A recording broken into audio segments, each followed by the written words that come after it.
अस्सलाम वालेकुम my dear students. जो हमने जहाँ तक हमने पहले अपना लेक्चर जहाँ तक छोड़ा था, अब वहाँ से हम सेकंड लेक्चर स्टार्ट करते हैं। मैंने आपको बताया था रियल नंबर क्या होते हैं और आगे के प्राइम नंबर, रेशनल नंबर, ये हमने बता दिया था। ठीक, अब हम स्टार्ट कर रहे हैं इमेजिनरी नंबर, क्योंकि हमारे फर्स्ट चैप्टर का नाम था कॉम्प्लेक्स नंबर। कॉम्प्लेक्स नंबर में क्या होता है, वो कॉम्बिनेशन है imaginary number and real number की। रियल नंबर तो मैंने आपको पूरा बता दिया है, तो रियल नंबर होता क्या है अब मैं आपको बताती हूँ इमेजिनरी नंबर क्या होता है। पहले कुछ साइंटिस्ट थे, मतलब कुछ इक्वेशंस आती थी, जैसे कि x² + 1 = 0। जब हम इसको सॉल्व करेंगे तो x², ये माइ प्लस का 1 है तो माइनस के 1 में यहाँ से आ जाएगा। अब स्क्वायर हटाने के लिए हमें रेडिकल देना पड़ेगा। अब यहाँ पर भी रेडिकल देंगे और यहाँ पर भी, ये तो सॉल्व हो जाएगा। ये तो x की वैल्यू यहाँ पर आ जाएगी। अब हम इसको देखें तो ये वैल्यू आ रही है रेडिकल में -1 तो इनडिफाइंड नंबर है। इसे हम कैसे फाइंड कर सकते हैं, कैसे हम डिफाइन कर सकते हैं।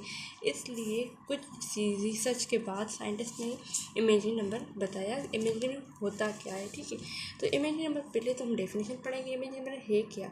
इमेजिनरी नंबर है रेडिकल स्क्वायर रूट, मतलब square root of -1 is not rational number. जो रेडिकल में -1 होता है, रेडिकल में -1 होता है, वो रेशनल नंबर नहीं होता और ना ही वो इरेशनल नंबर होता है, वो इमेजिनरी नंबर होता है, जिसको इमेजिनरी नंबर भी कहते हैं और इमेजिनरी हम सेट भी कहते हैं। ठीक है, ये मैंने आपको बता दिया। अब जो ये वैल्यू है रेडिकल में -1, इसको हम पहले साइंटिस्ट कहते थे हिडन रूट, इसमें कहते हैं। आगे जब रिसर्च स्टार्ट हुई तो इमेजिनरी नंबर कहने लगे।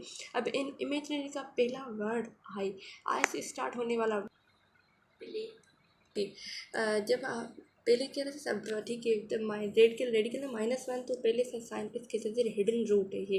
आगे जाकर रिसर्च हुई तो इसका नाम पड़ा इमेजिनरी नंबर। इमेजिनरी नंबर में पहले जो वर्ड आता है आई से डिनोट होने वाला लफ्ज़ इन्होंने क्या क्या आयोटा कर लिया, कह दिया कि रेडिकल में जो -1 होगा वो आयोटा के बराबर होगा। और ये वर्ड जो है ये ग्रीक लेटर से है। ठीक है, और ये साइंटिस्ट कौन सा? यूलर साइंटिस्ट है। ठीक है, अगर हम यहाँ से एग्जाम्पल हैं तो एग्जाम्पल के तरीके से हम समझ सकते हैं। तो ये -1 कैसे हम इसको फाइंड कर सकते हैं, किसको हम इसे हम सॉल्व कर सकते हैं। ठीक है, अगर हम एग्जाम्पल लें, रेडिकल में -16 है और रेडिकल में -36 है, रेडिकल में -9 है। ओके, अगर हम इनको सॉल्व करें, अगर हम ऐसे करें, रेडिकल में 16 मल्टीप्लाई करें -1 तो हमारी वैल्यू सेम ही आ जाएगी। अगर हम इनसे मल्टीप्लाई करेंगे तो हमारी वैल्यू सेम आ जाएगी। ठीक है, अगर मैंने इसको ऐसे कर दिया, अगर मैं इसको ऐसे कर दूँ, रेडिकल में 36 मल्टीप्लाई करूँ रेडिकल में -1, इसको भी ऐसे ही जब मैं 9 को मल्टीप्लाई करूँगी रेडिकल में -1 को, तो हमारा जवाब आ जाएगा रेडिकल में -9। ठीक है, अगर हमने ये कर दिया इसे। अब इसका जो 16 का रेडिकल इस परफेक्ट स्क्वायर होता है वो 4 होता है, और -1 की रेडिकल में -1 की वैल्यू तो मैंने आपको बता दी है, मीन्स आयोटा। अब जहाँ भी आप देखते हैं रेडिकल में -1 तो उसकी वैल्यू है आयोटा, प्लस की साइन सेम ही। देन रेडिकल में 36 है, 36 का परफेक्ट स्क्वायर होता है 6, तो हमने 6 निकाल दिया, और रेडिकल में -1 तो मीन्स आयोटा। देन हमने इसे सॉल्यूशन की तो ये हमारा जवाब निकल के आया 13 आयोटा। अगर आपको समझ में नहीं आया आप वीडियो बैक करके भी देख सकते हैं। ठीक है, इमेजिनरी नंबर की हमारे पास दूसरी डेफिनेशन भी है, हम ऐसे भी कह सकेंगे the multiplication of real number with iota. Means जब हम मल्टीप्लाई करें किसको? रियल नंबर को आयोटा के साथ। जब हम मल्टीप्लाई करें रियल नंबर को आयोटा के साथ तो हम उसको इमेजिनरी नंबर भी कहते हैं, इमेजिनरी यूनिट भी कहते हैं। ठीक है, इमेजिनरी नंबर भी कहते हैं और इमेजिनरी यूनिट भी कहते हैं। इसकी क्या पहली डेफिनेशन थी? जो रेडिकल में स्क्वायर रूट हो माइनस, मतलब रेडिकल में -1 हो, उसको ना हम रेशनल नंबर कहते हैं और ना ही हम इरेशनल नंबर कहते हैं, उसको हम इमेजिनरी नंबर कहते हैं। ठीक है, इमेजिनरी नंबर में जो ये रेडिकल -1 था, पहले साइंटिस्ट क्या कहते हैं? हिडन रूट कहते थे। आगे जाके सब जब रिसर्च हुई तो इमेजिनरी नंबर कहते हैं। फिर इमेजिनरी का आई निकाल कर मल्टीप्लाई करो, उसे हम रियल नंबर भी कहते हैं और ये रियल यूनिट भी कहते हैं।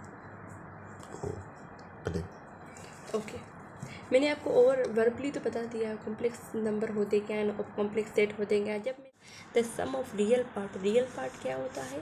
ठीक है, and imaginary part, then we get complex number. जब सम करें हम रियल पार्ट और इमेजिनरी पार्ट का तो उसे हम रियल कॉम्प्लेक्स नंबर कहते हैं और कॉम्प्लेक्स सेट कहते हैं। इसको डिनोट किया इसको रिप्रेजेंट किया जाता है जेड और सी से। जेड और सी से जब भी कोई नंबर जेड और सी से आए तो मतलब समझ जाए तो ये कॉम्प्लेक्स नंबर है या कॉम्प्लेक्स सेट है। अब z क्या है, z means complex set, complex z equals to real part plus imaginary part, हम ऐसे भी इसे डिनोट कर सकते हैं। देन हम सम करें किसका, रियल पार्ट और इमेजिनरी पार्ट का, वो कॉम्प्लेक्स सेट होते हैं। अब रियल को हम ऐसे भी लिखते हैं और इमेजिनरी को ऐसे भी। अब फॉर एग्जाम्पल मैं आपको मिसाल दूँ तो मिसाल है 2+3 आयोटा, ठीक है, 2+3 आयोटा। अब ये 2 है ये रियल नंबर है और ये 3 आयोटा है ये इमेजिनरी नंबर है। जब भी किसी नंबर के साथ आयोटा आए उससे हम इमेजिनरी नंबर कहते हैं और जो आगे वाला नंबर होगा उसे हम रियल नंबर कहेंगे। अगर आपके पास ये ऐसे नंबर दिया जाए तो आप समझ जाए पहले वाला नंबर जो होता है वो रियल नंबर होता है और जो सेकंड वाला नंबर होता है वो इमेजिनरी नंबर होता है। जो पहले वाला नंबर होता है वो रियल होता है और सेकंड वाला इमेजिनरी, ठीक है। अब इनकी कॉम्बिनेशन होती है उसे हम कॉम्प्लेक्स नंबर कहते हैं और इसको रिप्रेजेंट कैसे करते हैं, उसे जेड से करते हैं या जी से करते हैं, सी से करते हैं। Complex set of a number, इसको 3 तरीके से हम रिप्रेजेंट करते हैं। इनकी फॉर्म होती है, ठीक है। एक तो स्टैंडर्ड फॉर्म होती है और दूसरी ऑर्डर फॉर्म पेयर होते हैं और दूसरा बिल्डर फॉर्म होती है। अब इससे किस तरीके से हम सिखाते हैं, रिप्रेजेंटेशन करते हैं। अब हमको पता तो है ये complex number C and Z से डिनोट किया जाता है। अब स्टैंडर्ड फॉर्म में कहें तो स्टैंडर्ड फॉर्म में हम इसे लिखेंगे a+i/b, ये स्टैंडर्ड फॉर्म है। क्या पढ़ेंगे, ठीक है, a+i/b, ये स्टैंडर्ड फॉर्म है। ए और बी बिलोंग कर रहे हैं रियल नंबर से। देन हम ऑर्डर पेयर कहें तो ऑर्डर पेयर में इसे कहेंगे, मतलब जो पहले वाला नंबर होगा वो रियल नंबर होगा और दूसरे वाला इमेजिनरी पार्ट होगा।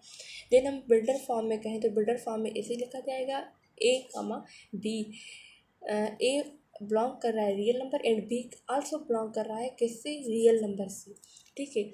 हम अगर एग्जाम्पल लिए हैं तो इस एग्जाम्पल कैसे, ये देखें एग्जाम्पल दिया गया है 3+5 आयोटा, ये स्टैंडर्ड है। जब प्लस की जो कोई भी साइन आ जाए तो हम उसे स्टैंडर्ड फॉर्म कहते हैं। अगर कामा आ जाए तो ऑर्डर पेयर में कहते हैं। अगर ऐसे बिलोंग्स टू या सच रेट आ जाए तो हम इसे बिल्डर फॉर्म कहते हैं, ठीक है। तो इसके इसे लिखने के भी बहुत सारे के तरीके होते हैं। अब यहाँ पर जो बी है वहाँ यहाँ पर 0 भी नहीं आएगा, 1 भी नहीं आएगा और नेगेटिव कोई शेय भी नहीं आएगी सिवाय नंबर के। ये हमारी जो वैल्यू दी गई है ये स्टैंडर्ड फॉर्म में है, ठीक है। स्टैंडर्ड फॉर्म में है। आज के लिए इतना ही काफ़ी है। कल बात कर आज के लिए इतना इंट्रो काफ़ी है बिकॉज बहुत ही बच्चे मुझे कह रहे हैं तो इन्हें फर्स्ट वाला चैप्टर समझ में नहीं आया, इसलिए मैं आपको इंट्रो बार बार समझा रही हूँ, बार बार पढ़ा रही हूँ, जैसे कि आपको पहला चैप्टर आराम से समझ में आए और आप पेपर आराम से दे सके।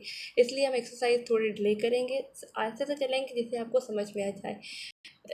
आप चैनल को लाइक कर दें। इसलिए मैं आपको फिर से दोहरा रही हूँ कि एक्सरसाइज हम आगे जाके मतलब 2-3 वीडियो ऐसी होगी जो आपको इंट्रो देंगे, आपको इंट्रो में समझ में आ जाएगा, आप एक्सरसाइज खुद ही कर लेंगे, ठीक है। एक्सरसाइज में थोड़ा डिले होगा, आप पहले इंट्रो समझ लें, पहला सब चैप्टर है क्या उसके पहले समझ लें, जैसे कि आप आगे पेपर में ये चैप्टर आए तो आप आराम से चैप्टर कर दें, ठीक है। तो आखिरी में